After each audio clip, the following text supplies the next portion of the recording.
Hey everyone, I'm Ben Norton, and this is Geopolitical Economy Report. I'm excited to start a new series with a good friend of mine and a big influence for me, Professor Radhika Desai. She is a professor in the Department of Political Studies at the University of Manitoba and the author of several books.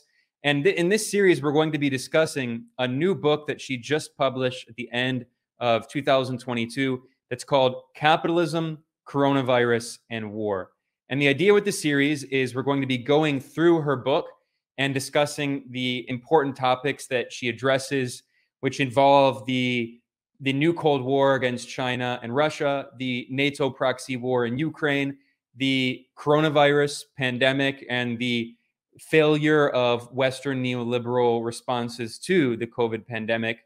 We'll also be discussing the capitalist system, capitalist crisis, the different phases of capitalism. I mean, this book really covers so many topics. It's going to be an exciting series. And I do want to announce to people something very cool about this book, which is that it was made open access with the help of a foundation called Knowledge Unlatched. So if you go to the Taylor and Francis Group website, which I'll link to in the description below, you can download and read Radhika's book, Capitalism, Coronavirus and War, Geopolitical Economy, for free. You can get a PDF version of it. So you can follow along with us in our discussions. Now, Radhika is also the convener of the International Manifesto Group and the director of the Geopolitical Economy Research Group, organizations that I work with that do excellent work. And Radhika has been one of the creators of this new movement, this new discipline of geopolitical economy. And before we talk about her book, we wanted to start today with the discussion of the discipline of geopolitical economy, why it's necessary, and what distinguishes it from other disciplines. In fact, Radhika wrote the book on geopolitical economy called Geopolitical Economy, and it's actually a decade old now. She was extremely prescient. I'll link in the description below to this book as well, which is published at Pluto Press. It's called Geopolitical Economy After U.S. Hegemony, Globalization, and Empire. And Radhika, in this book, I think you were extremely prescient because you were arguing a decade ago that the narrative of U.S. unipolar hegemony was a flawed one from the start, but especially, of course, the narrative that U.S. hegemony is somehow natural, that the U.S. dollar-based system is somehow natural, and that the global economic system is going to forever be based on this, and this kind of Francis Fukuyama idea that neoliberal economics and U.S. hegemony is the end phase of human history. You were talking about the not only emergence, but already existence of a multipolar world a decade ago. So can you talk about why you felt it was necessary to develop this concept of geopolitical economy and why existing academic disciplines like, for instance, international political economy or international relations were not sufficient? Yeah, sure. Ben, thanks first of all for having me and for doing this series, which I'm also very excited to do with you. So, the origins of the book, of my 2013 book, Geopolitical Economy, actually lies in my work in the previous couple of decades because I became a young academic. I started out my academic career in the early 1990s, and just around that time, the discourse of globalization was just getting going. And right from the start, I had always been a skeptic of this discourse. There are many other skeptics, I can name a few, but, there was a very famous book called Globalization in Question, and there were many other people like Robert Wade and so on who also wrote books and articles about how the discourse of globalization was really overestimating the extent of globalization and underestimating the centrality of national economies in the world economy then and today and so on. So I'd always been a skeptic, and I thought I would basically try to write a book that showed how the discourse of globalization was not really a academic theory, but an ideology that issued in many important ways from US state sources, which was a way of managing US hegemonic decline. So at that time, Ben, I actually, partly because, the people who have contributed to the idea of US hegemony, many of them are so erudite and many of them are very left wing. I had assumed that, the narrative that, the US is hegemonic, that it previously Britain was hegemonic, and so on, that this was true, that the world economy requires a presiding nation state which will, which will essentially oversee the productive expansion of capitalism over many decades. And then there will be sort of one hegemony after another, and so on. So I had accepted this discourse. But once I started working on the book, I realized, oh my God, like, first of all, there is just, I mean, there are as many definitions of hegemony as there are writers, perhaps more, because each writer also kept shifting his definition. For example, I show in Geopolitical Economy that the American international political economist Charles Kindleberger, or economic historian, he goes under many names. Charles Kindleberger kept shifting, and over different editions of his book, kept shifting the definition of hegemony. And he was one of the originators of this. Anyway, point is, I realized that even the idea that the US had been hegemonic, um, ever been hegemonic, was not very credible. And then I realized that what needed to be done was to criticize the existing approaches, because what globalization and hegemony had in common was that they were what I call cosmopolitan discourses. So these cosmopolitan discourses, they assume that the world economy is seamlessly united. National borders don't matter. So under globalization, basically the world is seamlessly united by markets, and no nation state matters. Under US hegemony and US empire ideas, which became very current in the early 2000s, the idea was that the world economy was united by a single state, and that all other states did not matter.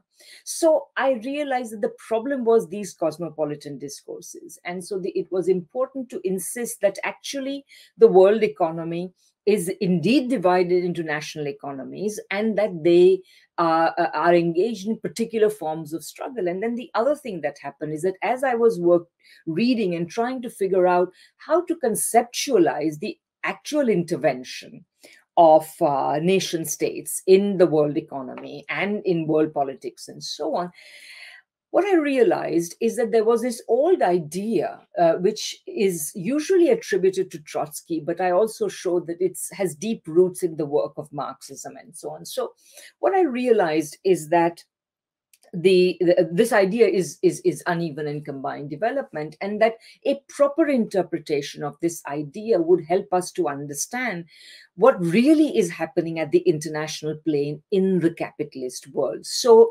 eventually, so to make a very long story short, what I've done in Geopolitical Economy is propose a new Marxist way of understanding the world economy, which is opposed to the cosmopolitan ways of understanding it. Now, there's a further complication here, because many Marxists themselves are in the forefront of saying not only is the world economy indeed seamlessly unified, a single economy in which national borders don't matter, there are no national economies.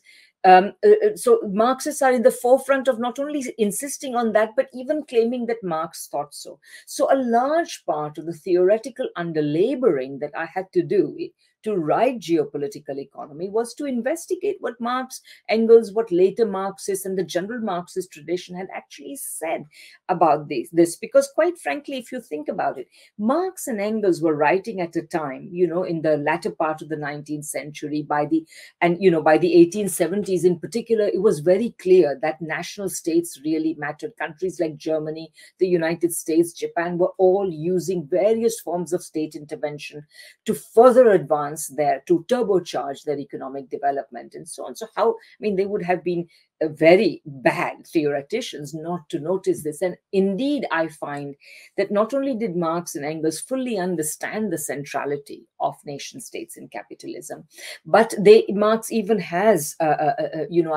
passages which I cite and I discuss, where there is actually embedded in his ideas something that he calls the relations of producing nations. Now, if you think about it, what does this mean? It means that There are producing, so that involves the economy, and there are nations, which involves the politics. So there is a certain idea of geopolitical economy already there in Marx. And so what I've done is I've developed this, and in the process of developing this, I've also have had to end up being quite critical of major dominant, in fact I should say, tendencies within Western Marxism, particularly the bulk of what passes for Marxist economics, and we can talk about that later. But that, in a gist, is the reason why I wrote Geopolitical Economy.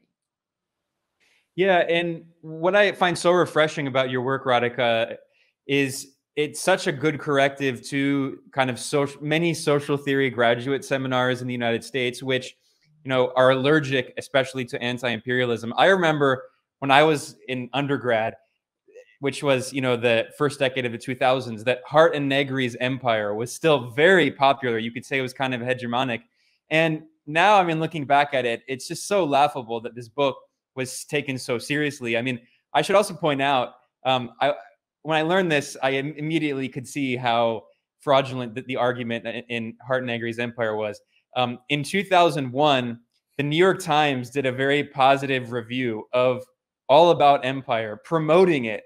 And then you might have to ask yourself, wait, if this book is such a radical, socialist critique of imperialism, why is the New York Times, which has supported every crime of imperialism going back decades, which is an appendage of the US government, basically, why is the New York Times promoting Hart and Negri's empire? And what's also funny is in the same article from 2001, they talk about how empire is the next big idea, the buzz is growing.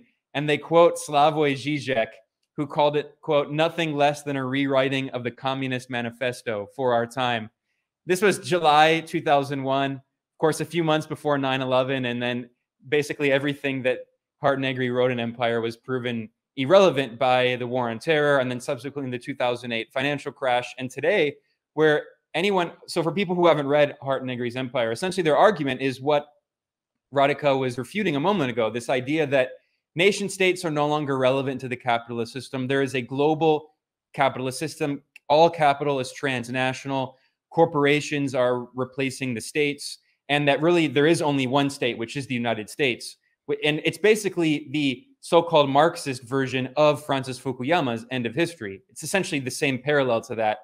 But of course, Radhika was able to see through that. I'm wondering if you just want to briefly maybe respond to that concept, which, again, I mean, I was an undergrad in the 2000s, and that was still a very prevalent idea.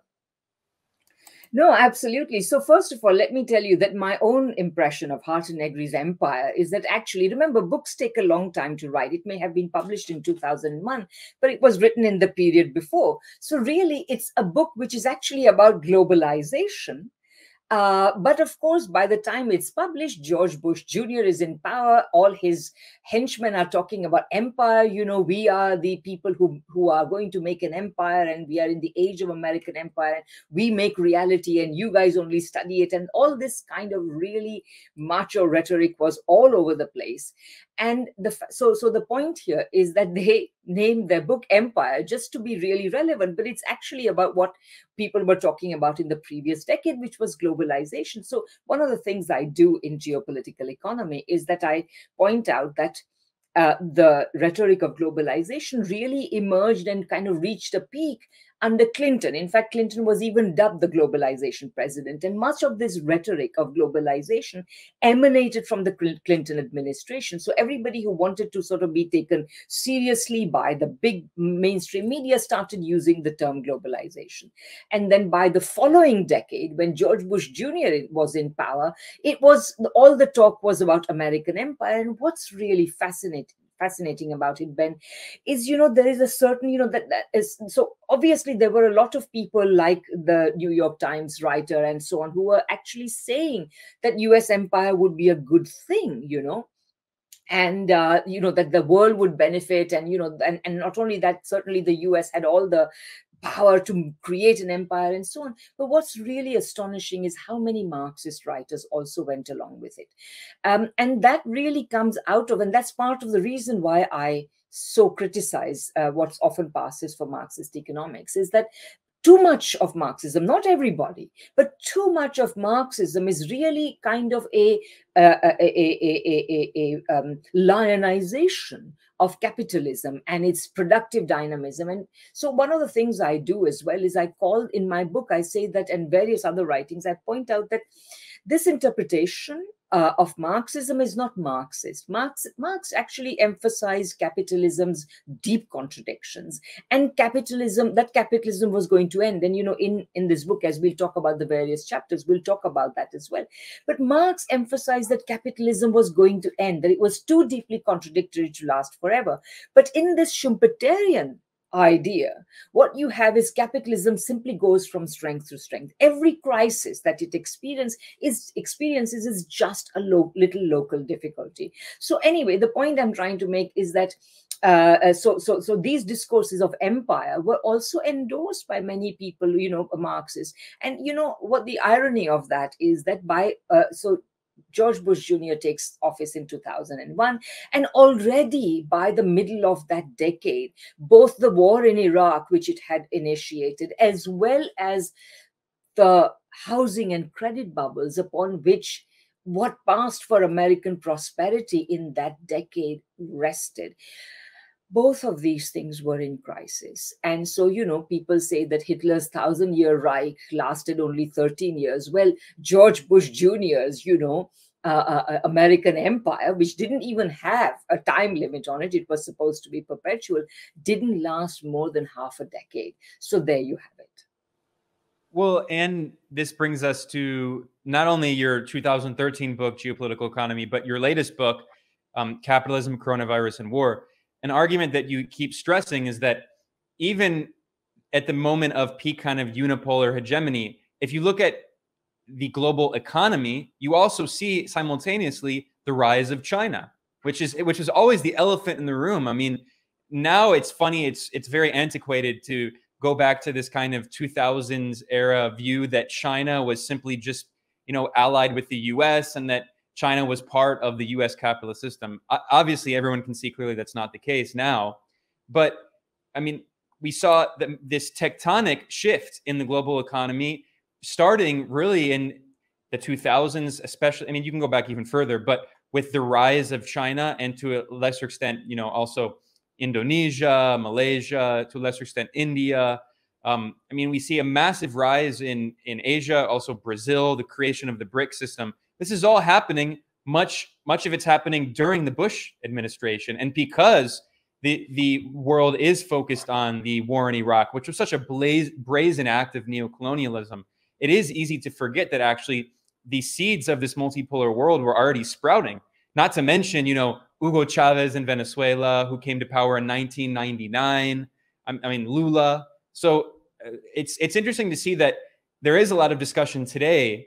Even in the mainstream financial press, we see the Financial Times constantly talking about the new multipolar financial order. But you've been saying this for over a decade, that we've already been in this financial order. So maybe you can explain why you wanted to write your new book, Capitalism, Coronavirus, and War, and how it grew out of your 2013 book, Geopolitical Economy. Yeah, absolutely. And I think I'll sort of emphasize the earlier book a little bit more, because there's a couple of other things that I should say about it in order to make very clear what is the relevance of my new book.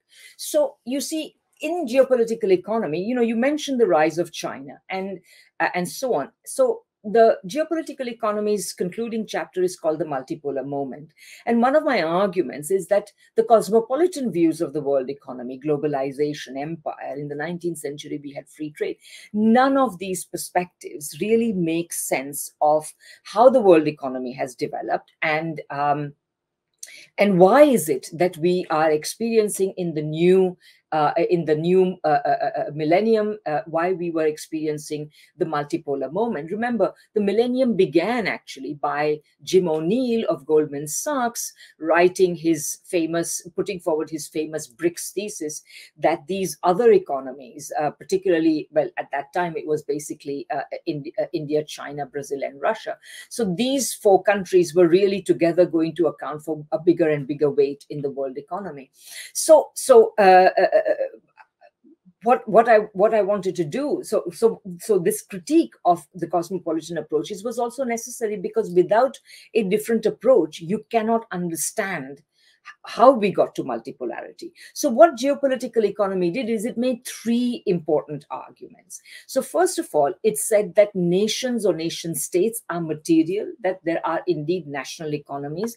And this is for the and this is especially true of capitalism. Indeed, one of the implications of this argument is that if we are ever going to have a unified world, a single world, a single political entity that unifies the whole of humanity, it will only be in socialism, because capitalism actually requires the nation state form, and it requires that there be a plurality of nation states. And the and so the so and nation states are critically important because capitalism is contradictory. Because capitalism is contradictory, every capitalist nation state must manage the contradictions of capitalism, including its repeated crises and including its tendency to lose political legitimacy, because after all, capitalism is based on inequality. It is difficult to justify. So in these ways, nation states have always been centrally implicated in both the emergence, but then also the maintenance of capitalism. And capitalist nations, I argued, manage the contradictions of capitalism, both through domestic actions, such as, for example, regulating capitalism or bailing out capitalists or creating welfare states that are depending on the situation. As nation states can undertake a variety of different actions. And internationally, powerful nation states will try to manage capitalism's contradictions at the expense of subordinated nations and territories. And this is what we normally call imperialism. And the idea of uneven and combined development is simply this, that the development of capitalism is uneven. It does not capitalism does not emerge and spread evenly throughout the world at all. It develops in lumps and clumps. But once it develops in certain countries, it is tremendously consequential for the rest of the world, for the simple reason that the rest of the world now faces a choice: either accept economic subordination to those countries in the name of free trade and openness and so on. Because what free trade and openness amount to is that a given country is laid open to become a market for excess commodities of the dominant countries, to become an investment outlet for the excess capital, and also to be a source of cheap labor and raw materials. This relationship does not create development in these countries. It in fact creates underdevelopment. But so countries face a choice of either accepting that rather miserable scenario or fighting back and engaging in what Trotsky, for want of a better word, called combined development. Now, this is also variously interpreted, but combined development, in the way I interpret it in geopolitical economy, means the undertaking of state-directed, often protectionist industrialization. And the first instances we see of this is when Germany, the United States, Japan, etc., industrialize in order to oppose British domination of the world market. And many people, including the Germans, the Americans, and so on, they're extremely clear about this. Unless you do something like this, your fate is going to be to become and remain an agricultural appendage of Britain. So in order to oppose British dominance on the world market, you have to engage in protectionist combined development. And one of the implications of this is it is not free markets that have spread productive capacity around the world. It is such combined development. And if you look at it in another way, what is this combined development? It is simply the resistance to imperialism. So the effort on the part of the dominant capitalist countries to maintain the unevenness of capitalism is imperialism, and efforts on the part of countries to resist it and to develop their own productive structures rather than permit underdevelopment is central to anti-imperialism. And so this is so in this also what geopolitical economy does is it unites what I see to be a correct and accurate interpretation of Marx and Engels' work, and that of many later Marxists, with the developmental state tradition, which has, particularly over the last many decades, particularly over the neoliberal decades, has insisted that there is no development without massive state intervention. And that's why China is important, because especially after the dissolution of the Soviet Union, China has represented the strongest challenge to to imperialism, and therefore also has executed the greatest industrial revolution in the history of humankind. Britain may have been the first, it may have been followed by an even bigger one in the United States or Germany, but China has experienced the greatest in terms of the actual magnitude. And so geopolitical economy was also very clear that combined development can take both capitalist forms and socialist forms. And indeed, and it also said that, in our time, particularly in the post-Second World War period, the socialist forms have been the strongest. And this has, of course, been further underlined by the continuing development of China over the past decade. So that's the materiality of nations argument, which is deeply bound up with the uneven and combined development argument. And in this, if you think about it the following way, in this, what becomes clear is that the cosmopolitan ideologies of free trade, globalization, US hegemony, and empire, these discourses are nothing more or less than the discourses emanating from the dominant parts of the world system.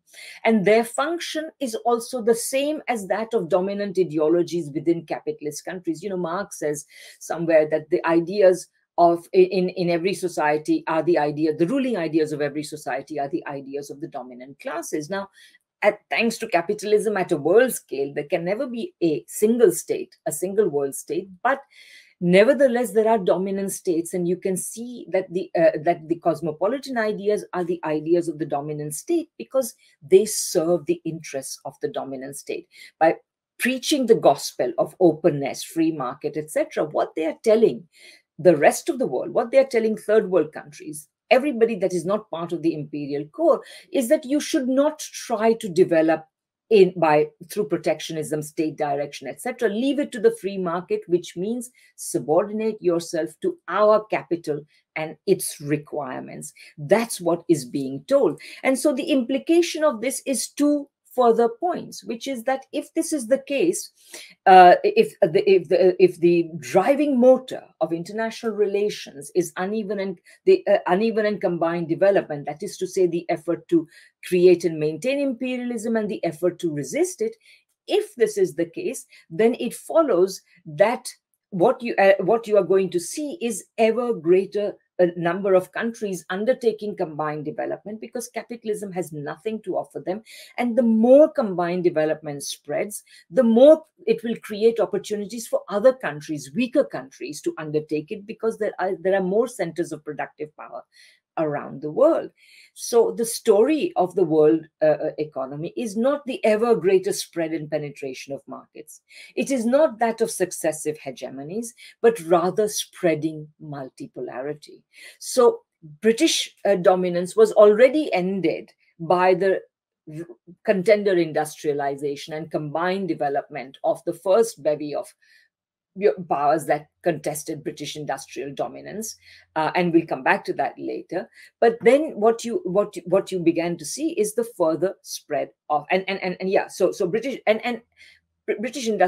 British dominance was already undermined by them. And by the time the United States came along, wanting to emulate Britain's dominance in some fashion, in a lighter fashion, because it would never acquire an empire the size that Britain had. So the American policymakers said, well, we'll settle for making the dollar the world's money. This was always going to be impossible for reasons, and a large part of geopolitical economy talks about that.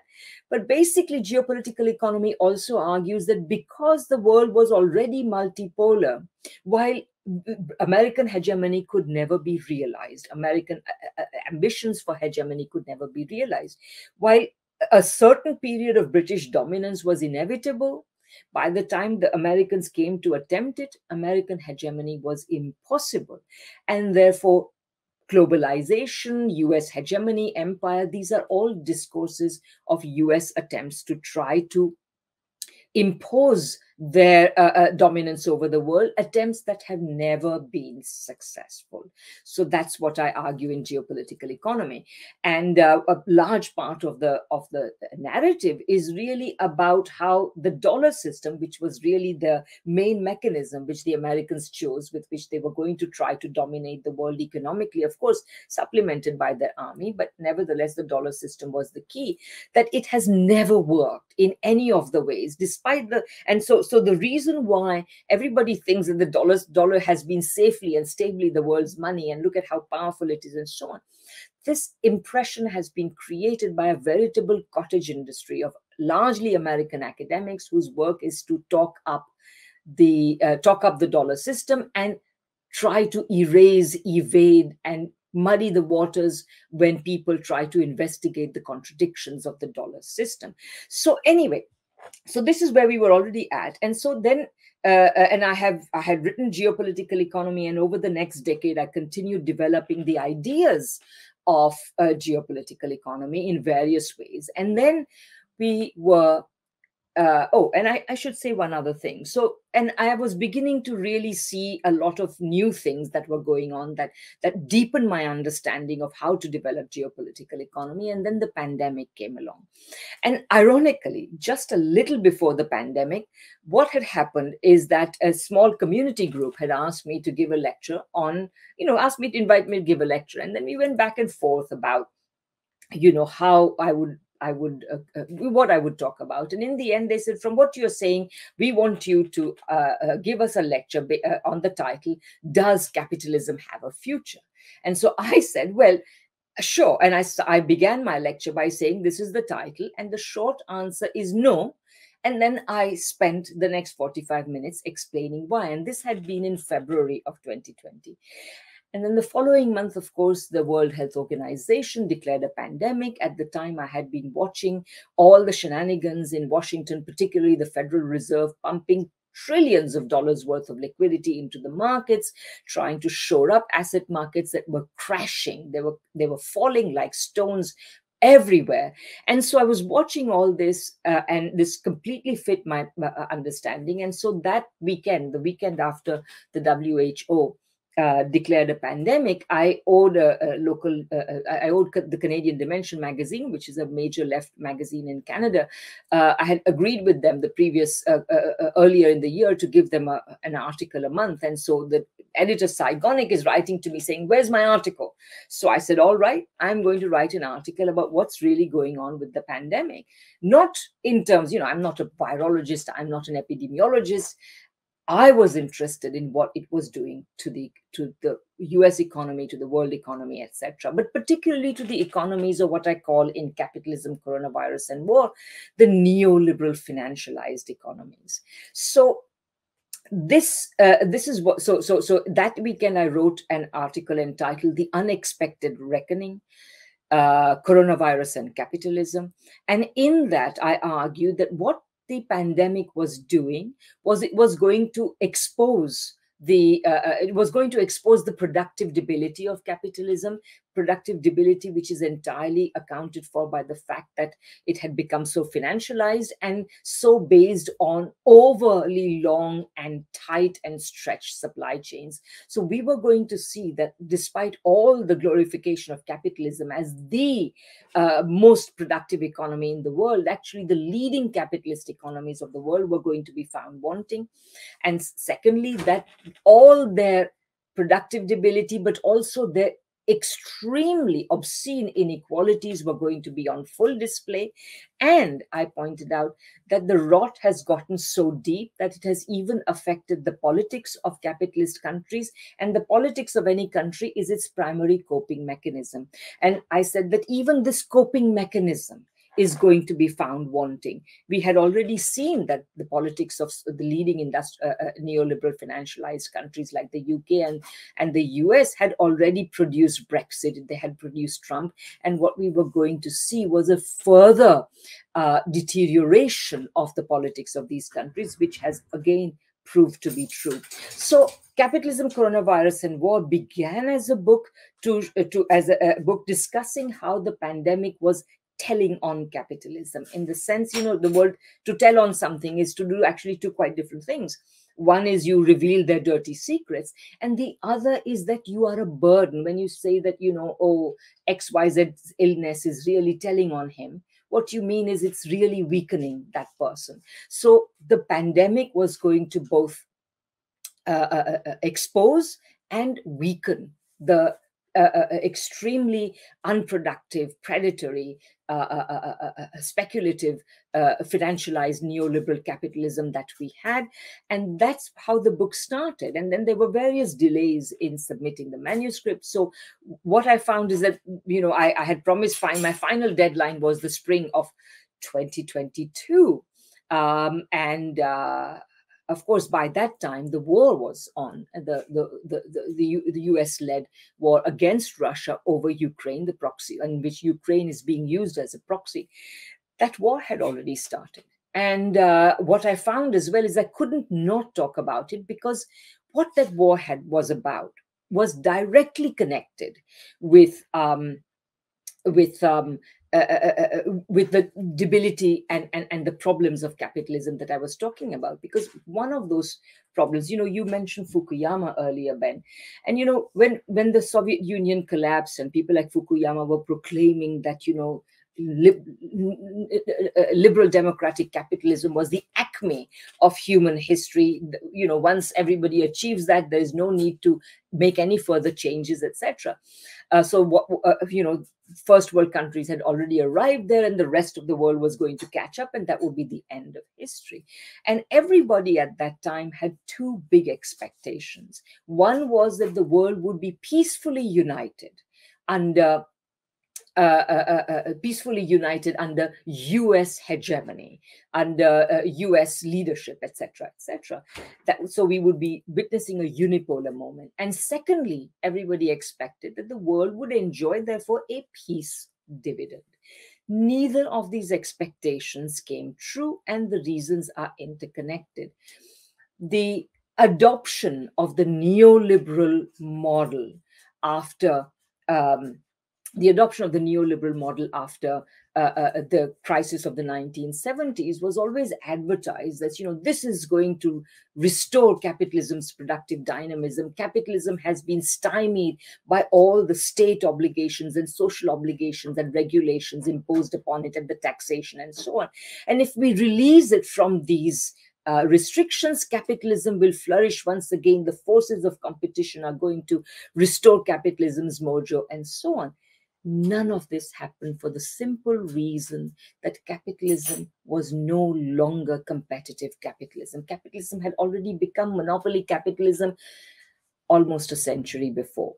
So in that monopoly capitalism was not going to respond to the freedoms given to it by displaying competitive vigor. It was going to use and abuse these freedoms to go from being from whatever little productive capacity it had to becoming, rather than productive, predatory and speculative. So all the Western economies, to the extent that they adopted the neoliberal model, began to see deteriorating economic circumstances. Growth rates everywhere were low, investment rates were low, etc.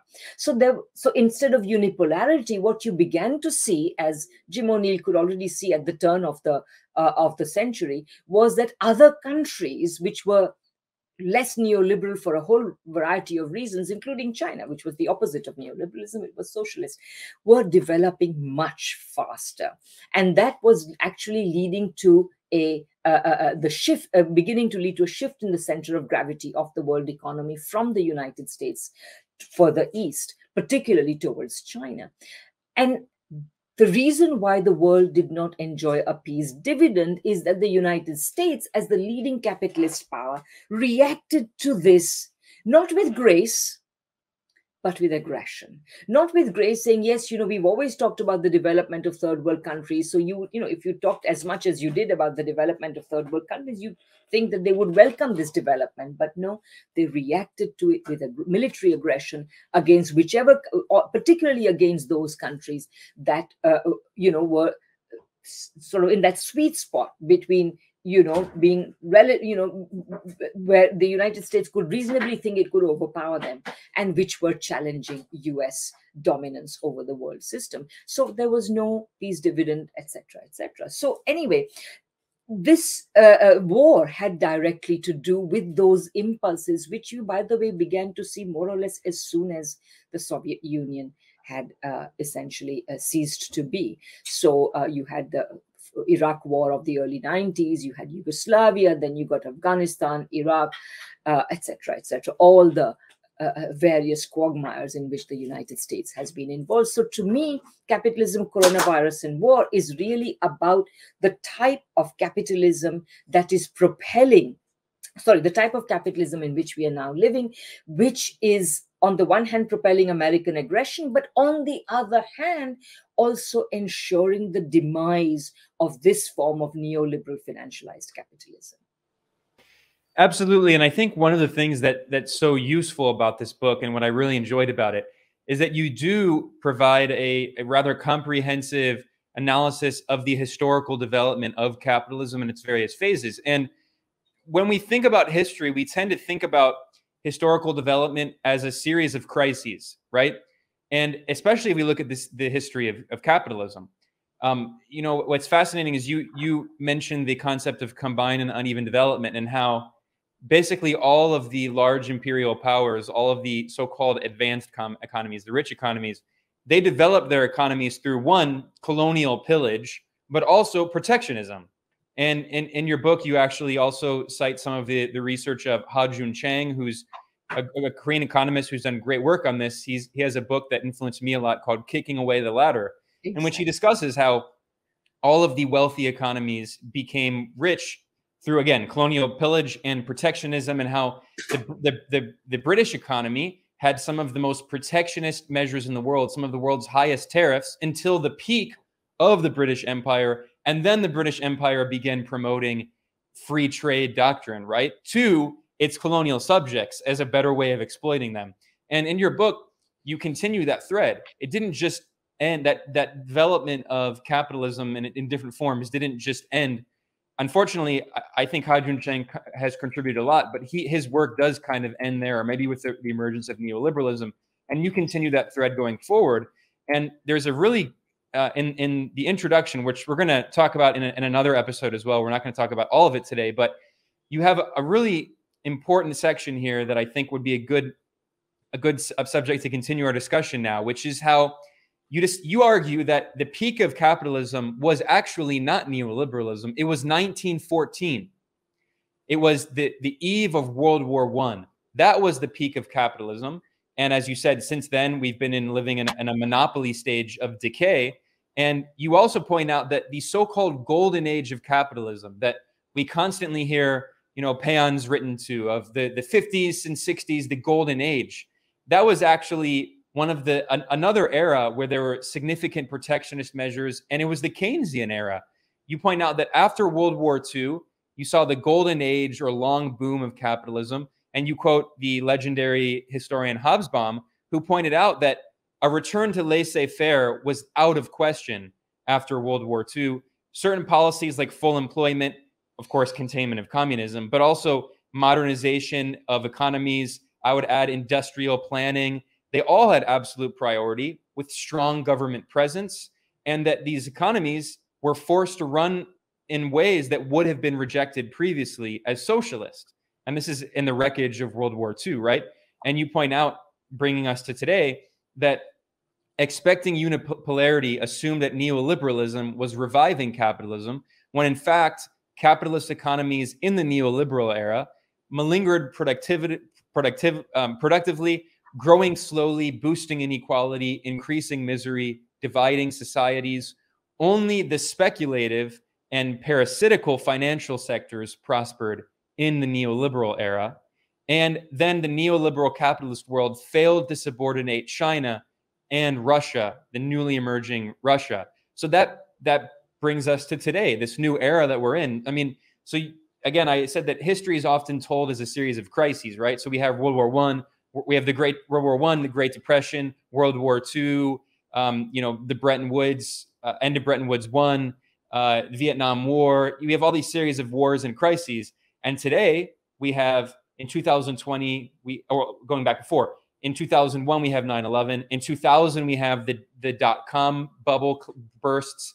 Then we have the 2008 financial crash. Then we have the 2014 U.S.-backed coup in Ukraine and the Western sanctions on Russia. And then finally, the 2020 pandemic. And then the 2022 escalation of this proxy war in Ukraine.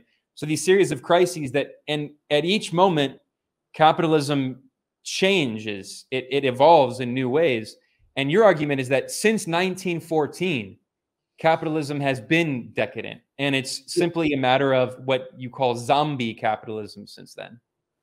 No, I mean you've touched on so many things. I mean, there's just so much I want to say. So let me just begin anywhere. I mean, in your list of crises, by the way, I would add one other, which I particularly noted, which is that, in 2019, apparently, so just the year before the 2020 crisis, that was the year of apparently maximum political protests around the world. So in that sense, what was all, because remember, after the 2008 financial crisis, a lot of people expected, and I was one of them. I did write an article saying, this is the end of neoliberalism.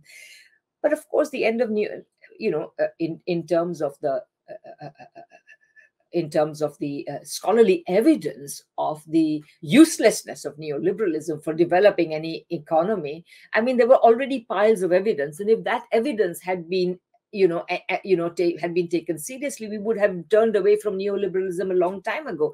But our political elites don't take power in order to do what the scientific evidence says. They actually take power in order to keep and perpetuate the capitalist system, which in our time, as you say, is a decadent, neoliberal, financialized, predatory, speculative, inequality producing, unemployment generating, misery producing capitalism, which is also, by the way, completely incompetent at handling public health crisis like the coronavirus crisis, and it's not going to be the last one. So anyway, so since all of this was actually becoming more and more clear, capitalism was simply not delivering for ordinary people throughout the decade of the 2010s, and so by 2019, I think we can surmise that people around the world, whatever the in every country, the difficulties will take a different expression. It will be expressed differently. But the fact is that capitalism was not performing, and people were fed up to hear.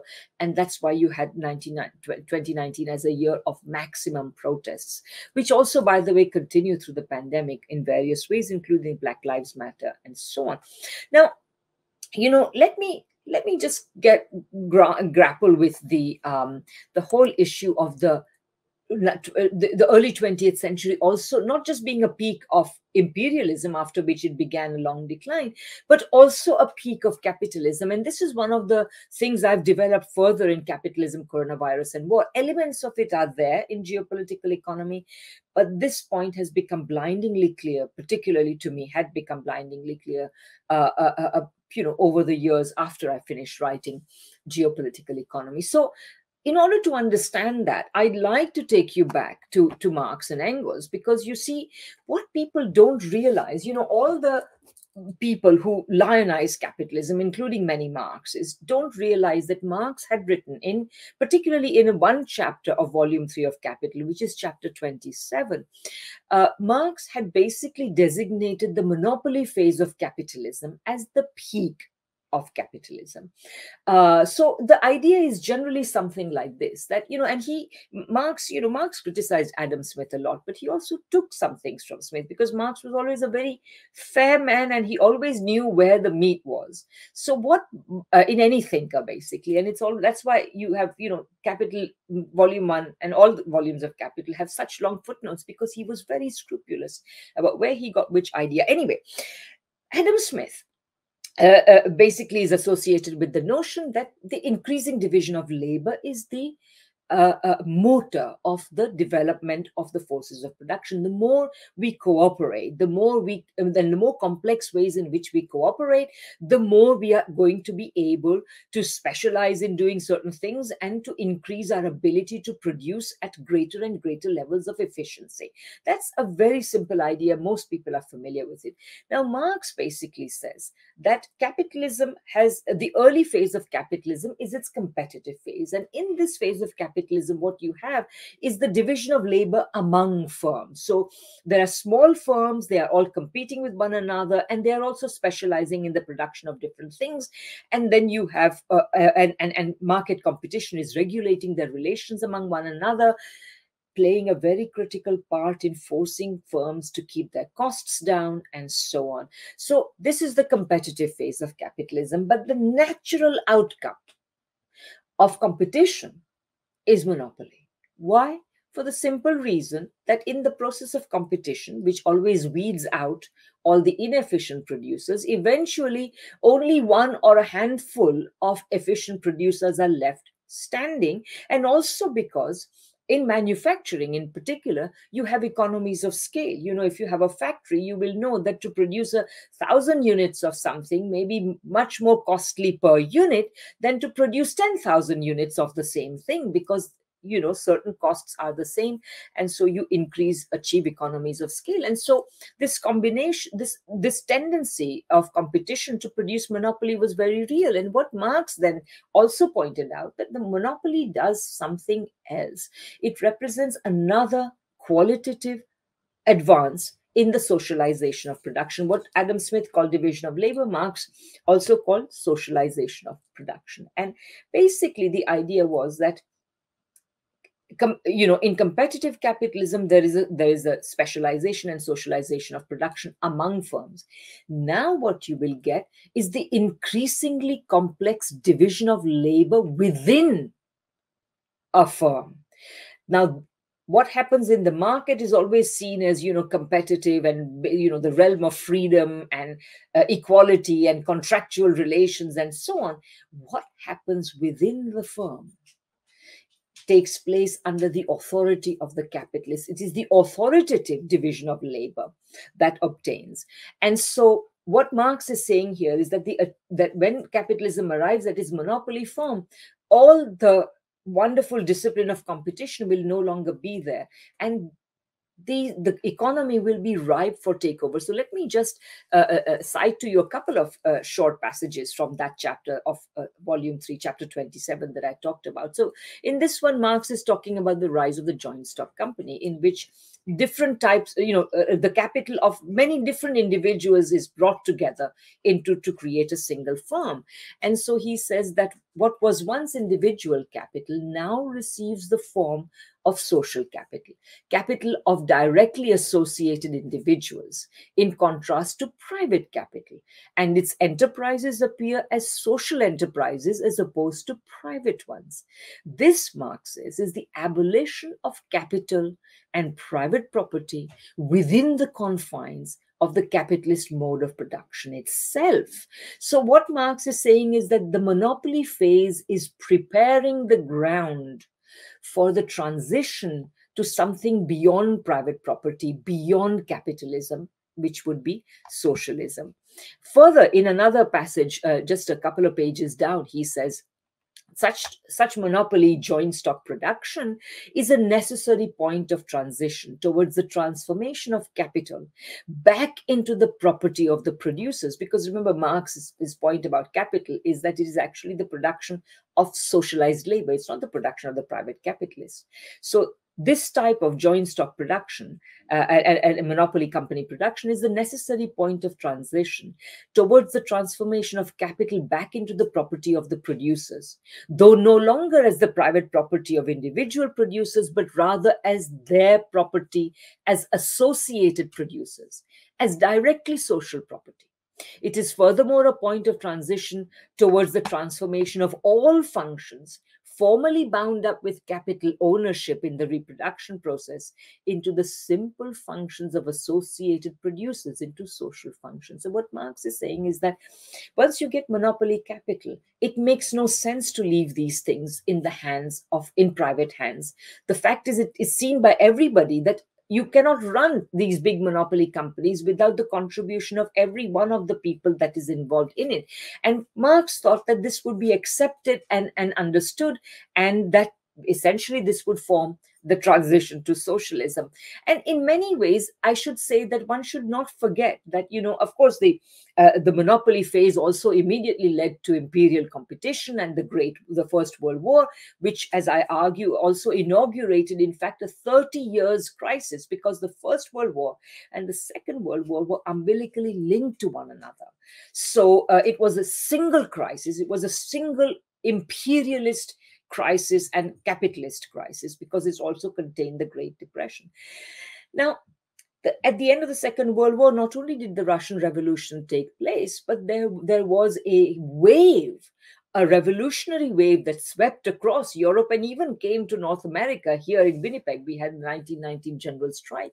In Germany, you had the 1918-1919 so-called November Revolution, which was put down, by the way, by an early version of the fascism that we would see only a decade later in full form. There were Italy's 2 red years. There was the social democracy took power in Austria for nearly a decade. There was Red Vienna. There was a huge revolutionary wave. So in a certain sense, Marx and Engels were not totally wrong. But this revolutionary wave was not, in fact, successful. Only the Russian Revolution was successful. There's a whole bunch of stories that I won't go there, because I want to continue on the main idea. So the peak of capitalism in monopoly was already there. Capitalism also experienced the big crisis of the Great Depression and so on. And this was resolved, rather than by a socialist victory, by the rise of fascism. And then you had the Second World War, etc. And the very interesting thing about the Second World War and this entire period is that towards its end, both progressives as well as right-wing thinkers thought that the capitalist system was going to move towards socialism. John Maynard Keynes and Karl Polanyi thought that this would be the case, because remember, basically the 30 years crisis of 1914 to 1945 had totally discredited capitalism. Capitalism led to imperialist wars. It led to the Great Depression, unemployment, misery, etc., etc. And plus, the mobilization of people during the war had also led various countries to promise their people who were fighting that they would come back to a better society, not the poverty and unemployment of the past.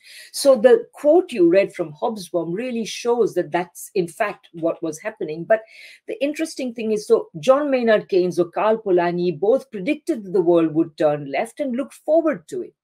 People like Hayek also realized that this was a very real possibility and feared it. And of course, that's another whole story as well.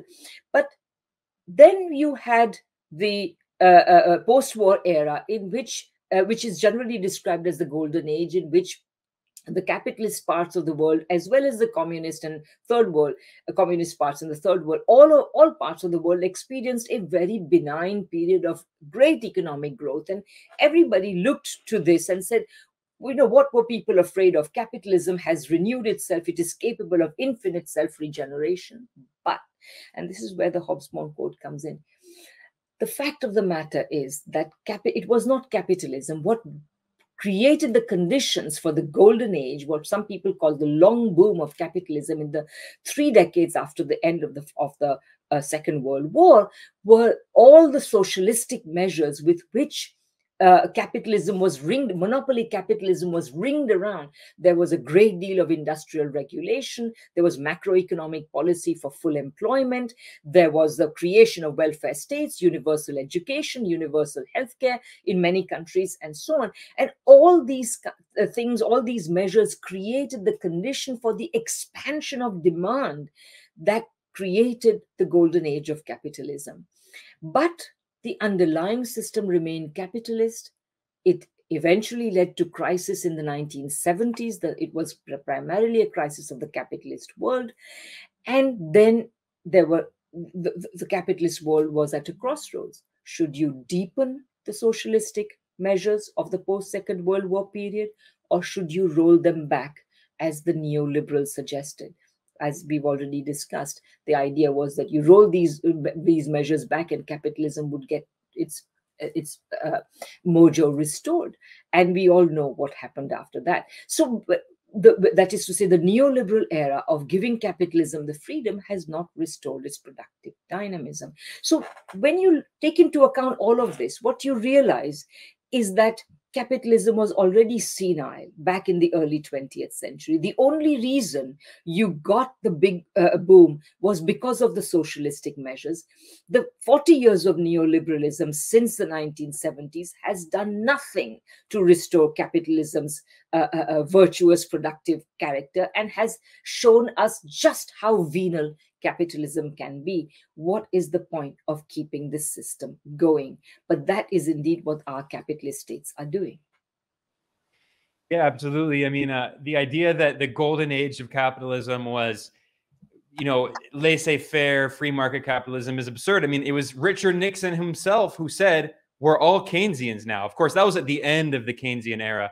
But let's not forget that Richard Nixon imposed price controls in response to the inflation crisis in the United States. That was the first time price controls were imposed since FDR, since the aftermath of the Great Depression. And today that would be denounced as socialism. I can never imagine Joe Biden imposing price controls. First of all, he wouldn't do it because he's ideologically a neoliberal. But second of all, the Republicans would say that he's a socialist. That's just completely off the table. And yet it was Republican Richard And Nixon. you know what, other thing, Ben, it would actually prevent the price gouging on which the big corporations depend these days, which is such a big factor in today's inflation. Exactly. And then those are many of the same corporations that finance the political campaigns of politicians, especially in the United States, where bribery is legal thanks to Citizens United. And there are so many other topics of discussion. I think this is actually a good moment to conclude the introduction to our series, and then we'll continue discussing the first chapter of Radhika's book. And again, I want to emphasize that this book, Capitalism, Coronavirus, and War, A Geopolitical Economy, can be downloaded for free over at the Taylor and Francis website. I will link to that in the description below. And that's because of generous support from the foundation Knowledge Unlatched. So this is the beginning of our series. I'll be discussing this book with the author, Radhika Desai. She is a professor at the Department of Political Studies at the University of Manitoba, the convener of the International Manifesto Group. You should check out their YouTube channel. I participate in many of their events, and they're always very good discussions. And she's also director of the Geopolitical Economy Research Group. And you can follow her over on Twitter at Rad Desai. Anything else before we conclude here, Radhika? No, I think this has just been a really fun discussion, Ben, and I'm looking forward to all the other ones. And you can mention that if you want that. My website is still under preparation, but I do have an academia.edu website. And if people want, they can, if people are members, they can go and find my things there, or they can become members. It's free.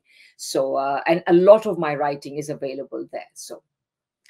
Excellent. And I invite people to, when we start the series, to read along with us. I've been doing another series with a friend of the show, Aaron Good, he turned his dissertation into a history of the U.S. empire, and we've been going through that as well. So it's cool to be able to do these series with the authors, and people can follow along. So thank you, Radhika. It's always a real pleasure. Thanks to everyone for watching or listening, and we'll see you next time in part 2. Thanks.